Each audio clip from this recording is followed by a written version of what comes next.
করতেছি মহান সৃষ্টিকর্তার নামে, যিনি পরম করুণাময় এবং অত্যন্ত দয়ালু।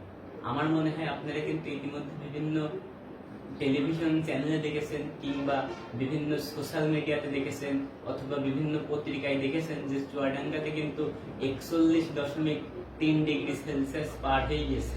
মানে প্রায় আপনি বলতে পারেন যে আগুনে পড়ছে চুয়াডাঙ্গা। আর আমার মনে হয় এটি কিন্তু সাধারণ গরম নয়। আর এভাবে যদি চলতে থাকে কারেন্ট তো ধরেন একটাও থাকবে না। কালকে রাত্রে কিন্তু ঠিক আমার ঘরের টাইম যখন 12টা 15 বাজে রাত, তখন কিন্তু কারেন্ট গিয়েছে। আর এসেছে কিন্তু একটা যখন 30 থেকে 35 মতো বাজে, তার ভিতরে কিন্তু কারেন্ট এসেছে। মানে আমার প্রায় মনে হয়েছে 1 ঘন্টা 10-15 মিনিট কিন্তু কারেন্ট নেই। আর এভাবে যদি হতে থাকে আমার মনে হয় যে দেশের মানুষ, এলাকার মানুষ কিন্তু একটাও থাকবে না, সব শেষ হয়ে যাবে।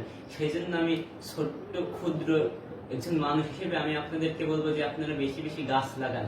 আর এমন কোনো গাছ লাগায়েন না যে যেই গাছের পাতা যদি মাটিতে পড়ে মাটি পর্যন্ত দূষিত হয়ে যায়, কিংবা যদি পানিতে পড়ে পানিতে কিন্তু আর মাছ হয় না, কিংবা এমনকি ওই গাছে কোনো পাখি এসে পর্যন্ত বাসা বাঁধে না, এমন গাছ যেন আপনারা লাগিয়েন না। আমি আপনাদেরকে বলবো আপনারা একটা আম গাছ লাগাইতে পারেন, একটা কাঁঠাল গাছ লাগাইতে পারেন, একটা পেয়ারা গাছ লাগাইতে পারেন। বিশেষ করে আমার চুয়াডাঙ্গার এলাকায় কিন্তু রাস্তার সাইডে 2 সাইডে কিন্তু অনেক ফাঁকা আছে।